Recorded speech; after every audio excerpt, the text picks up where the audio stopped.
haciendo una combinación de cuotas obrero-patronales y financiamiento fiscal. El modelo tendría que considerar, por un lado, el impacto sobre los determinantes sociales de la salud con políticas intersectoriales, incorporar la estrategia de atención primaria revitalizada, articular redes de servicios integrales regionalizados que permitan promover la salud, prevenir la enfermedad y atenderla por niveles de complejidad, y desarrollar, esto es muy importante, una política de recursos humanos que dé soporte a un modelo de esta naturaleza y que permita, digamos, articular y redistribuir lo que ahora tenemos, que hay zonas donde no hay prácticamente servicios de salud y otras donde hay una inadecuación de los servicios que se ofertan. Ya para terminar, pues hay toda una propuesta, está en el documento largo, donde están, digamos, ilustradas las desigualdades en infraestructura, en equipamiento, en recursos humanos, en desigualdades en indicadores de enfermedad y muerte, pero este sería como la propuesta, a partir de cuotas obrero-patronales, sistemas y recursos fiscales, costear 4,500 pesos por persona. Hay una serie de consideraciones legislativas que tendrían que hacerse y modificar un conjunto de leyes. Y finalmente cerrar con la idea de que los sistemas de salud pues lo que hacen es cristalizar momentos de desarrollo de la sociedad donde se expresa lo que se entiende por sociedad, lo que se entiende por salud, y que finalmente es una arena de lucha de múltiples actores sociales. Lo que tenemos ahora no nos resulta suficiente, útil, para contender con la complejidad que tenemos que enfrentar, y en ese sentido es que se propone avanzar por una ruta distinta. Y ahora sí, para terminar, nada más cierro con este esquemita que me gusta mucho, que está en el centro del esquema está la salud, y por un lado tenemos el derecho a la salud que remite a procesos estructurales, a garantía de derechos en sentido amplio, de derechos económicos, sociales, culturales, y por el otro está el derecho a la protección de la salud, donde hay intervenciones puntuales, pero que articuladas en una ruta de garantía de derechos amplia, sí nos permitiría construir un sistema único de salud, siempre y cuando podamos articular coaliciones, digamos, que en sus agendas tengan esa preocupación. Muy importantemente los trabajadores de la salud. Gracias. Doctora, muchas gracias. Creo que es importantísimo el enfoque y la visión, que no se quede en lo puramente médico-farmacológico de los perfiles de mortalidad, porque realmente ahí hay un aporte, creo, muy interesante para la discusión. Bien, pasando de la cuestión de pensiones y de salud, pues vámonos ahora a la parte de la política educativa. Y entonces tenemos la participación del doctor Jorge Arzate con la ponencia sobre políticas y programas de inclusión educativa para los niveles básicos en México, una revisión comparada. Doctor, muchas gracias. Gracias, estoy muy contento de estar un año más aquí en el seminario. Como ya estamos muy cansados, voy a ser muy económico en la exposición de mi trabajo. El texto escrito es muy largo, entonces voy a tocar como los puntos más importantes, ¿no? Voy a empezar por las conclusiones. Realmente son tres grandes ideas las que yo propongo. Primero, tenemos que tomar conciencia de que el tema de la inclusión educativa es fundamental para el país. Segundo, tenemos que hacer una crítica a lo que se está proponiendo en términos de política de inclusión educativa. Y tercero, tenemos que empezar a pensar formatos de políticas y de escuelas adecuados para la inclusión educativa, ¿sí? Y en ese sentido hay que mirar lo que ya se ha hecho en América Latina, sobre todo en el Cono Sur, donde hay avances extraordinarios, muy poderosos, además muy bonitos, de formatos y de política de inclusión, sobre todo dirigida hacia los jóvenes, ¿sí? Voy a empezar. La segunda cosa que quiero decir es, quiero dar el dato de cuántos jóvenes están fuera de la secundaria y de la preparatoria en nuestro país. Para el ciclo escolar 2012-2013, son datos del INE, teníamos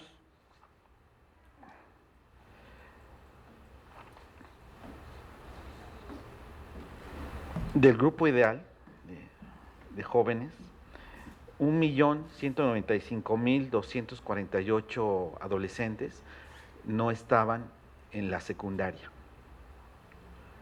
y 3.176.622 jóvenes no estaban en la prepa. Si nosotros sumamos los dos contingentes del grupo ideal, son 4.370.000 jóvenes. ¿Sí? Estos jóvenes pasan a ser desperdicio educativo, ¿sí? Y se suman a los jóvenes que ya que no pudieron estar, ¿sí?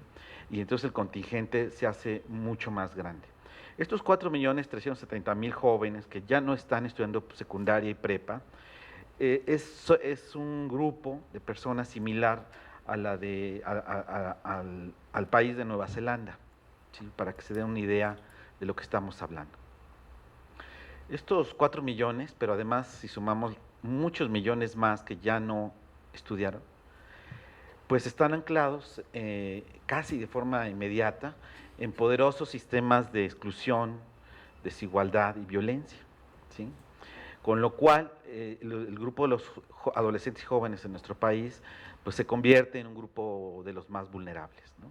Ciertamente tenemos una deuda social con nuestros niños, con nuestros adultos mayores, pero creo que con nuestros jóvenes el asunto se complica, porque estos grandes contingentes que están fuera ya de la escuela y quedan anclados a los procesos de exclusión, de estigma social y de explotación económica. Y además quedan en medio de la violenta guerra que estamos viviendo en México, ¿sí? Son los soldados que están peleando esta guerra, ¿sí? Esto creo que nos debe de alertar y nos debe de animar a retomar el tema de la inclusión. Ahora, en México, después de muchas décadas de hablar, más bien la política educativa estuvo centrada en dos grandes objetivos, el de la escolarización, el de la cobertura y el de la calidad, ¿sí?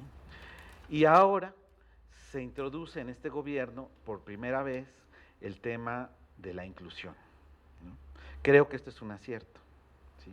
Entonces ahora se habla de políticas, sí, seguir con la política de cobertura, seguir con la política de calidad, pero además se agregan programas y políticas de inclusión educativa, ¿sí? Esto es algo muy importante y creo que debe ser aprovechado por la sociedad civil y los profesores y los investigadores para seguir trabajando la idea y las políticas en este sentido, ¿no?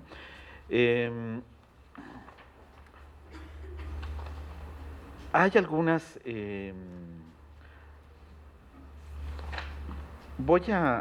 no voy a hablar de los programas, porque son muchos programas y muchas políticas que está proponiendo el gobierno de Peña Nieto. Voy a hacer como la síntesis desde mi perspectiva, ¿no? Las políticas de calidad se centran básicamente en 6 grandes núcleos, ¿no? Uno, el control político y laboral del gremio magisterial, ¿no? Se supone que desde este control, ¿sí? A mediano y largo plazo vamos a tener mejores profesores y vamos a mejorar la calidad de educación. Esto tiene muchos problemas porque realmente yo creo que esto no es así. Sí podría mejorarse en cierta forma el profesorado, pero habría que mejorar o trabajar otros aspectos, como por ejemplo, queda pendiente el asunto de la reforma integral al sistema de normales mexicano, ¿sí? Hay una política muy fuerte de mejoramiento de planteles, hay una inversión muy importante en construcción de escuelas, cosa que es necesario porque tenemos un déficit muy grande de escuelas, sobre todo de escuelas secundarias escuelas de media superior, ¿sí? Y el impulso de las oportunidades educativas, fíjense, a través y básicamente de las políticas compensatorias, básicamente del componente educativo de Prospera, ¿sí? Se da un nuevo impulso a la educación de adultos, que estaríamos esperando esta reactivación después de muchas décadas de olvido de la política de educación de adultos. Se da una mejora en la gestión de las escuelas, ¿no? Que esto es adecuado, porque si no tenemos directivos formados, capaces, no podemos tener escuelas de calidad. Eso es imposible. O sea, el directivo es algo fundamental en una escuela, ¿no? Y atajar formas de violencia, que ahora tenemos escuelas en contextos de enorme violencia, que atacan a la escuela, que atacan a los jóvenes, a todos los sujetos educativos, pero dentro de la escuela también tenemos un problema muy grave de formas de violencia, ¿no? Entonces, bueno, las políticas de calidad van sobre esos seis temas, ¿no?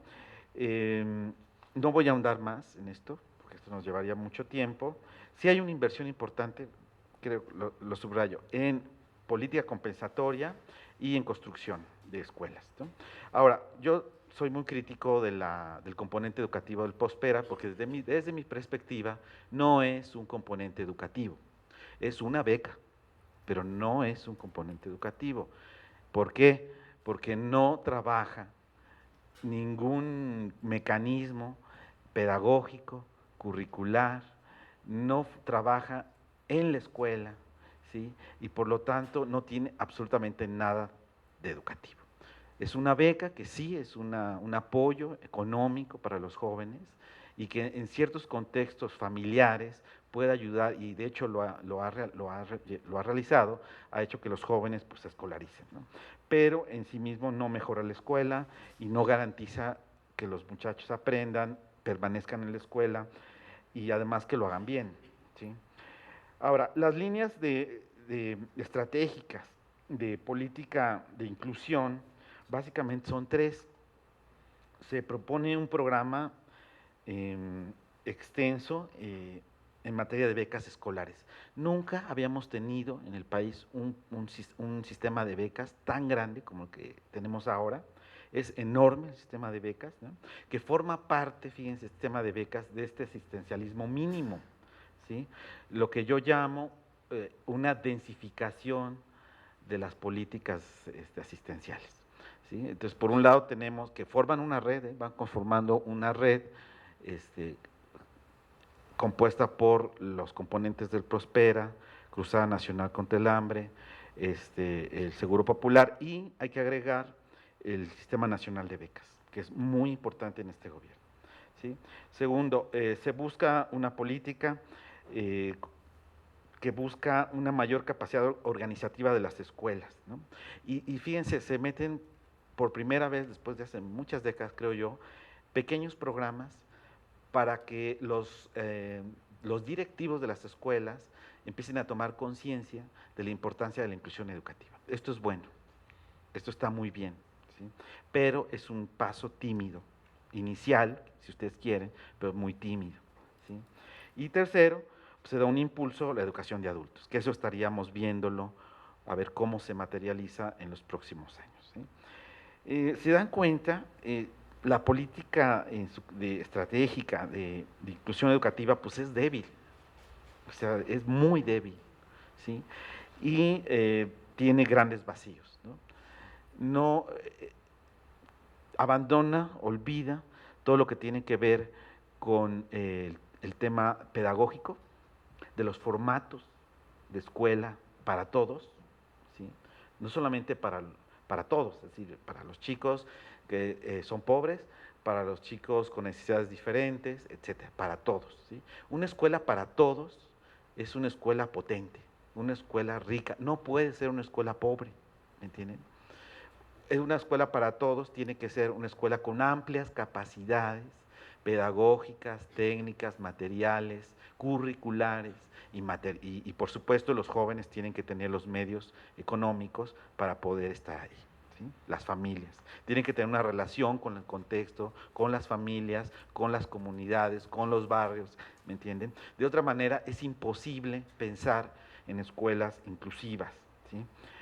En ese sentido, pues ya la política, como se está trazando, pues tiene vacíos enormes, no se está hablando nada sobre los formatos de escuela para todos, no se habla nada sobre el currículum, no se habla nada sobre las estrategias pedagógicas, no se habla nada sobre las relaciones que se tienen que tejer entre escuela y contexto, escuela y familia, ¿sí?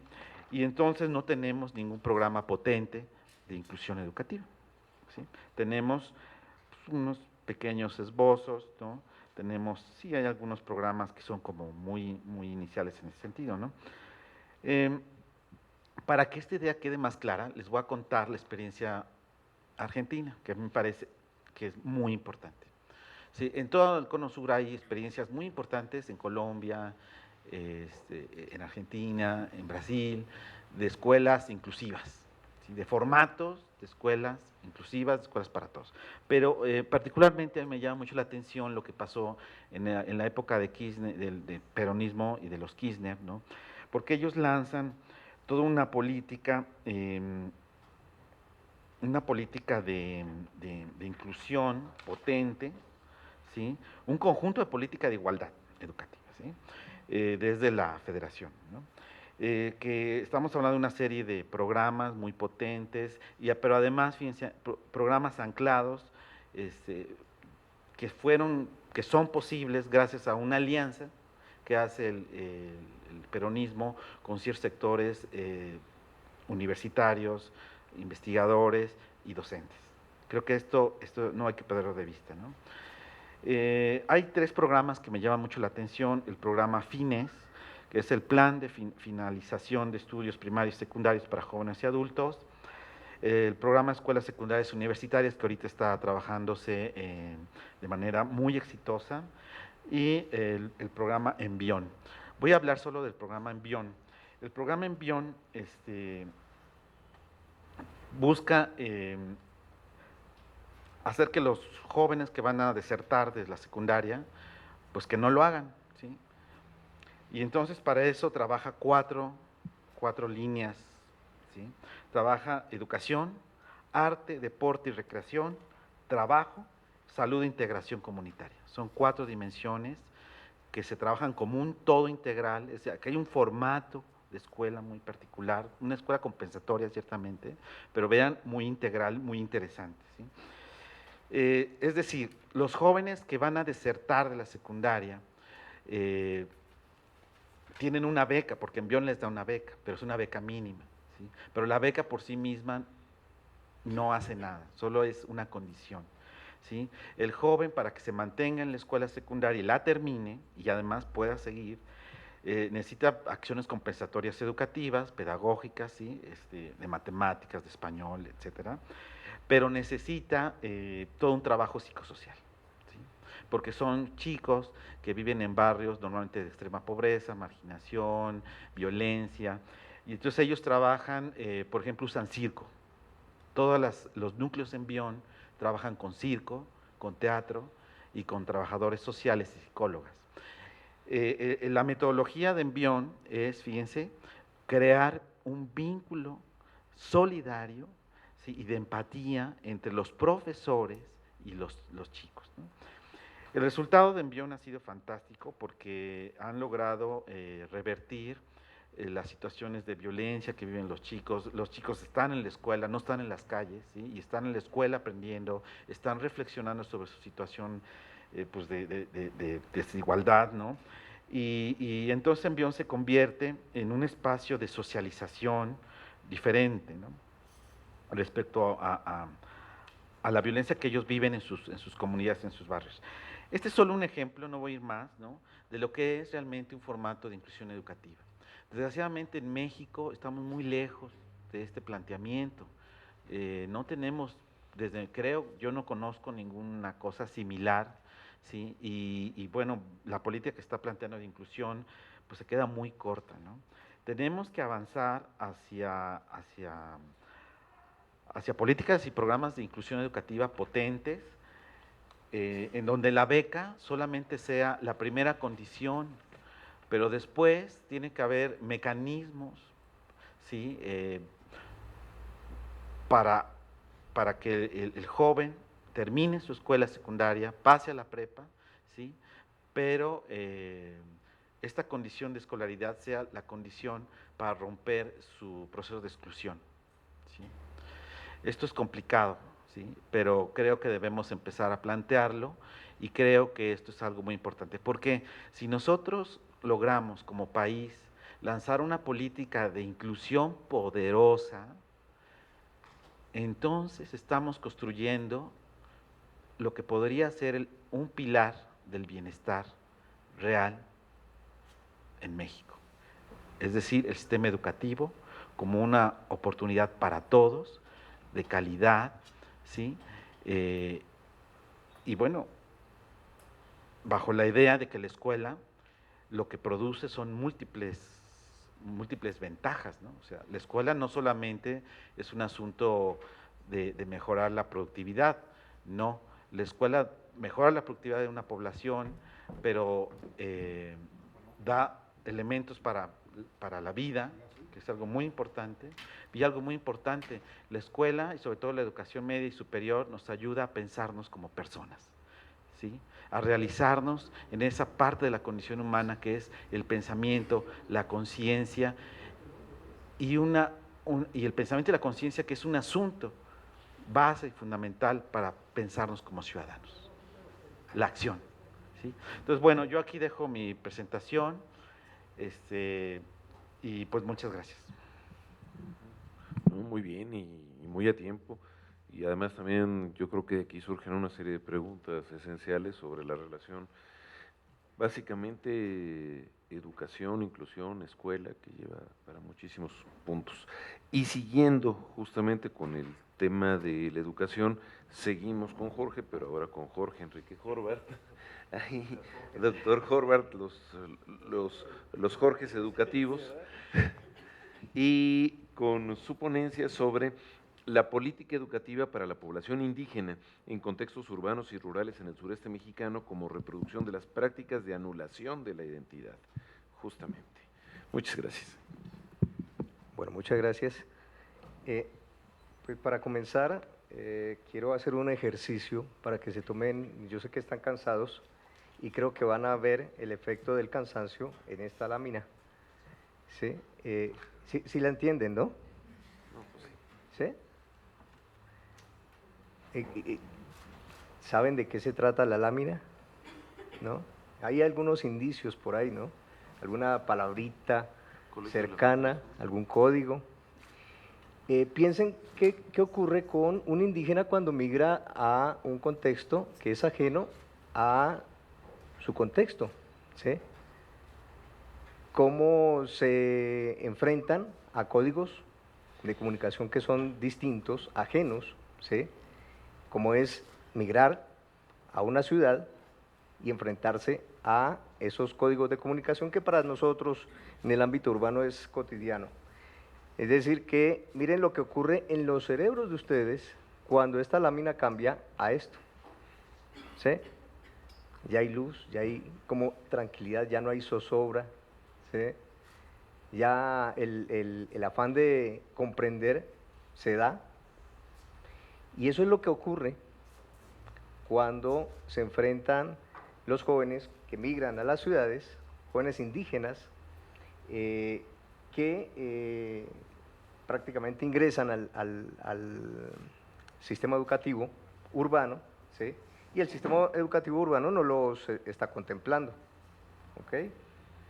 La base entonces del proyecto es tratar de ver la presión educativa de tipo multicultural que se requeriría como tal para incluir a estos niños y jóvenes indígenas en las escuelas de educación básica, y nos hemos concentrado en el sureste mexicano, pues por razones naturales, porque soy investigador del Colegio de la Frontera Sur, y tenemos sede en los estados del sureste, pero principalmente queríamos ver qué ocurre con esos procesos de migración.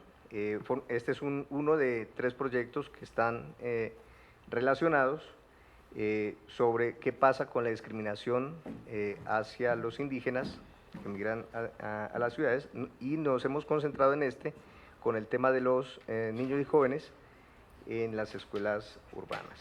Entonces, el proceso es ver qué ocurre en ese cinturón urbano de la región sureste, con 13 ciudades, ¿sí? Donde se ve el proceso de migración a estos espacios y tratar de comparar qué cosas pueden ser cercanas, qué fenómenos son generales para todos las ciudades, ¿sí? Y nos concentramos mucho, bueno, esta lámina la voy a saltar, pasamos obviamente desde el concepto de indígena, sustentado en lo que es la pertenencia, la autoidentificación, el reconocimiento de las poblaciones y tratar de identificar el diferente, el extraño, desde lo que Kaufman planteaba, cuando un migrante indígena llega a las ciudades, ¿sí? Y también las expresiones de exclusión de Castell, que en síntesis dan lugar a comprender qué ocurre con esa población, que ya de por sí tiene un primer efecto de la exclusión que han sufrido en sus contextos, sus lugares originarios, ¿sí?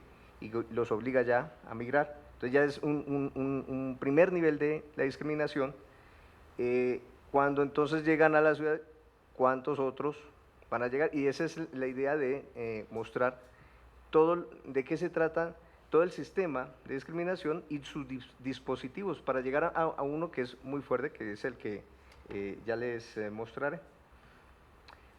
Voy a avanzar más rápido. Esto es todo lo que tiene que ver el contexto entre el marco teórico y el marco normativo, desde todas las leyes que se han generado desde la base de los derechos humanos concentrados en el pacto, el PIDESC, y cómo se llega desde la Constitución a las leyes que se supone en México están pretendiendo darle garantías a los pueblos indígenas para el tema de los derechos, y en especial en materia educativa, para darle soporte a los mismos.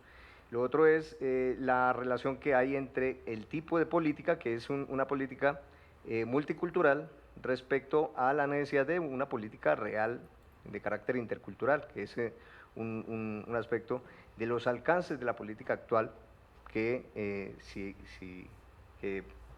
tratamos de explorar si realmente existía. En México se han dado, en estos últimos 14 años, se han diseñado y han operado 5 programas compensatorios orientados a revertir los efectos del rezago educativo en el medio rural e indígena. Ninguno de ellos pues ha tenido resultados positivos, y los rendimientos de las escuelas beneficiadas de esos programas pues no han mejorado según lo que se había esperado, y no se experimentan avances significativos, nos dice Muñoz Izquierdo, en las escuelas indígenas. Eso pensando en el proceso migratorio de las familias del ámbito rural al ámbito urbano, pues los niños necesitan alguna garantía. Entonces, si ellos estaban en los contextos rurales, en las escuelitas indígenas, pues se supone que deberían tener una base y llegar con esas capacidades para poder integrarse, ¿sí? Y que también los acepten en un ámbito urbano, ¿sí? Escuelas urbanas, lo cual resulta ser bastante complejo. En sí, el programa actual, el Plan Nacional de Desarrollo y el Plan Sectorial de Educación están contemplando precisamente lo que comentaba mi tocayo, sobre eso que es la necesidad de tener una perspectiva de inclusión efectiva, ¿sí? Impulsar la educación es uno de los objetivos. La educación intercultural en todos los niveles educativos, reforzar la educación intercultural y bilingüe para poblaciones que hablan lenguas originarias, y eso está sincronizado con esa meta de reducir las brechas de acceso a la educación, en especial combatiendo la discriminación por condición física, social, étnica, de género, etc. La realidad es a qué se enfrentan. Aquí más o menos, no sé si se alcanza a ver bien las cifras, ¿sí? Pero en la última columna Se trata de mostrar los 3 tipos de educación: la educación indígena, la educación comunitaria y la educación básica. Y en la última columna se encuentra la brecha de la cobertura, es decir, lo que falta, ¿sí? Y si ustedes ven, en este caso estoy considerando los municipios, es decir, el ámbito rural y urbano, ¿sí?, de los municipios que contienen el cinturón que les comentaba, es decir, las 13 ciudades. Y vemos los márgenes que faltarían, de población que no está dentro de este sistema educativo, ¿sí?, y las brechas son bastante grandes. Se salva, por ejemplo, el municipio de Centro, que contiene la ciudad de Villahermosa, que por procesos metropolitanos su oferta le brinda servicio a municipios aledaños, y por eso se ve una cifra negativa. Ahora, en el caso de la población indígena, hicimos ya con el censo el control de si actualmente van a la escuela o no van a la escuela, comparándolo entre indígenas y no indígenas, especialmente por la parte de habla de lengua. Y no solamente los resultados son bastante interesantes, sino que muestran la especificidad en cuanto a una problemática que es la parte de la ruptura del proceso de educación que deberían tener las y los niños y jóvenes cuando ya dejan la escuela, cuando no continúan los estudios, y se ve como es mucho más intenso para el caso de los niños y jóvenes indígenas, ¿sí? En la tabla, esas 2 columnas que refieren al rezago de educación básica, hace referencia a los años de escolaridad, ¿sí? Y entonces se nota las distancias.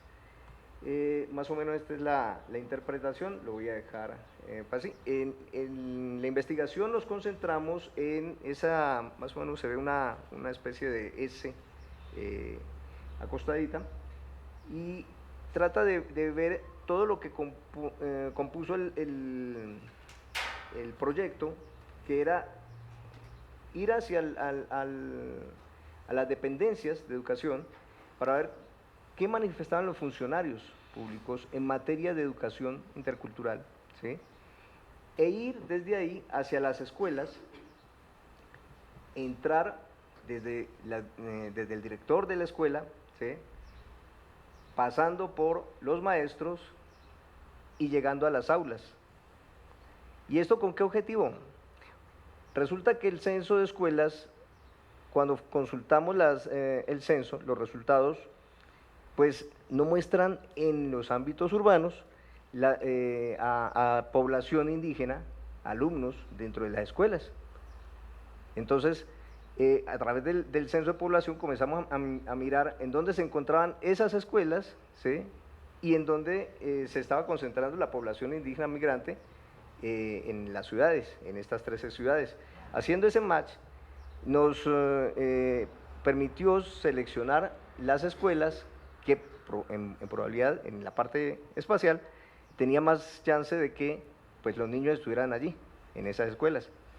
De esa seleccionamos unas, descartamos otras, porque como no había información, tocaba aproximarnos a las escuelas y escuchar a los maestros, que fueran los principales informantes, para ver si ellos habían detectado, si había niños que a lo mejor habían hablado en lengua o algo.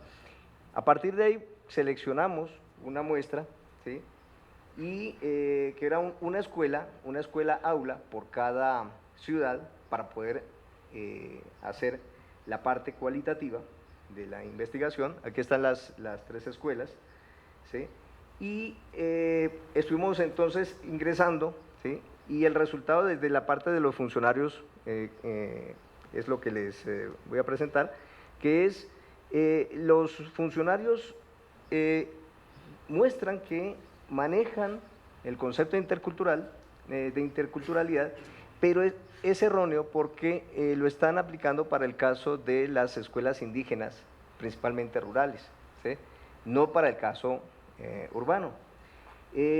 Hay algunas experiencias en el caso de Quintana Roo, que procura la enseñanza de la lengua maya bajo el criterio de si la población escolar es maya hablante, superior al 5%, entonces se coloca una cátedra, ¿sí?,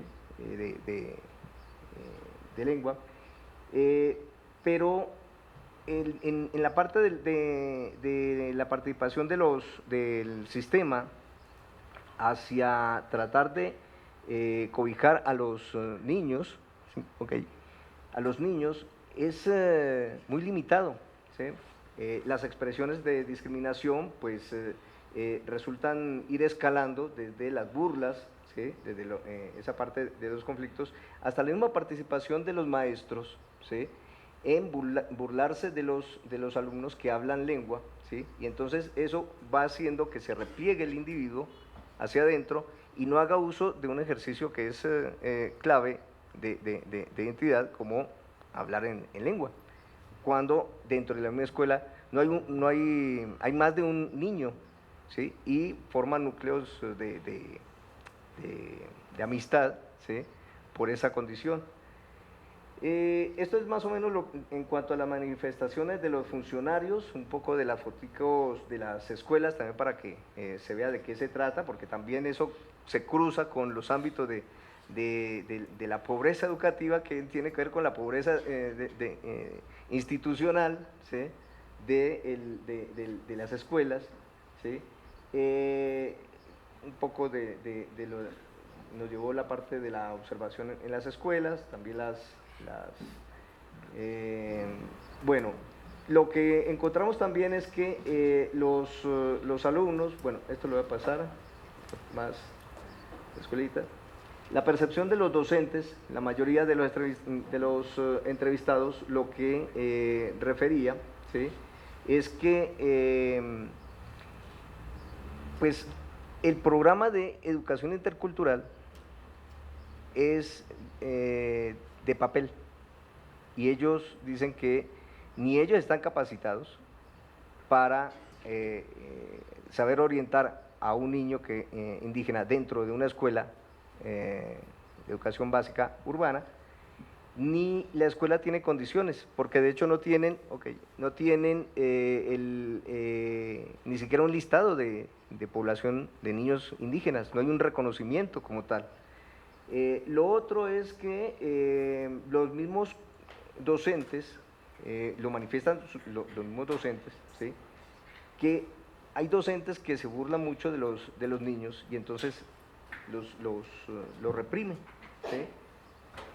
Y en el caso para que vean el efecto, estas escuelas, estas 13 que estudiamos, referían en el censo de población de escuelas que no tenían alumnos indígenas, y a través de la investigación pues encontramos un total de 121 niños indígenas, ¿sí?, en las aulas que seleccionamos, ¿sí?, cuando antes no aparecían. Esta es una encuesta que aplicamos también porque estábamos tratando de alinear los instrumentos de captación de manifestaciones de violencia y discriminación con lo que ocurre con la educación, la siguiente a la educación básica, que sí tiene ese tipo de instrumentos. Media superior, ¿sí?, tiene una encuesta, ¿sí? Entonces tomamos baterías y las adecuamos para ver qué manifestaban, y lo interesante es cómo manifestaban tanto indígenas como no indígenas. Ahí en la tabla se muestra la comparación, muchas manifestaciones de violencia que van escalando, ¿sí?, desde la burla hasta ya el maltrato físico. Luego la manifestación de los alumnos en los grupos focales ya salió a relucir lo que es el dispositivo más importante que tiene el sistema de discriminación, ¿sí?, que es la autodiscriminación, es decir, cómo se le imputa a cada individuo digamos como un chip para que la discriminación sea ejercida por cada individuo. Es decir, el niño se autodiscrimina, el indígena en la ciudad se autodiscrimina, ¿sí? No ocupa los espacios de los mestizos, ¿sí? Y el niño se repliega hacia adentro y entonces no hace uso de la lengua ni hace uso de toda su identidad, y se ve desde la misma, desde las primeras preguntas, donde cuando se le preguntaba sobre las culturas indígenas, los niños de Chiapas incluían, frente a las respuestas breves de los demás, decían que son discriminados, ok, gracias, voy a terminar, son discriminados, tienen mala calidad de vida, son pobres, etc. Y otros niños referían que sus mismos compañeros le hablaban, pero que ya con confianza comenzaban a decirles que, por ejemplo, ahí está el comentario, que se avergonzaban realmente de ser indígena y querían que los demás no lo supieran, ¿sí?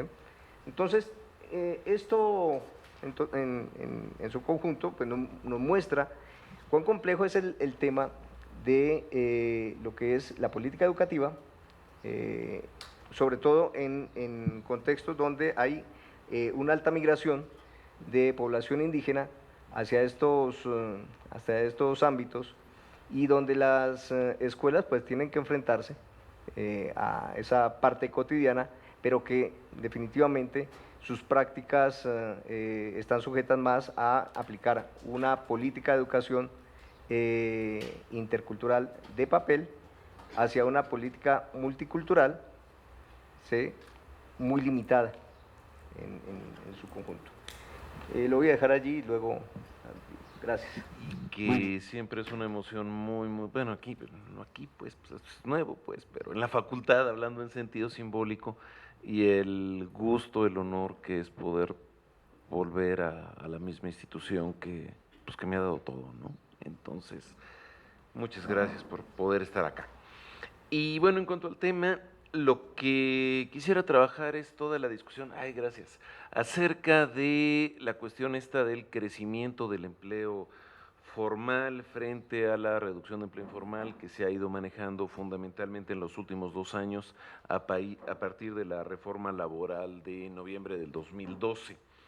En términos generales, el discurso que se nos ha dado a conocer por parte del Estado es el de señalar que la formalización implica una mejora en las condiciones laborales y es una identidad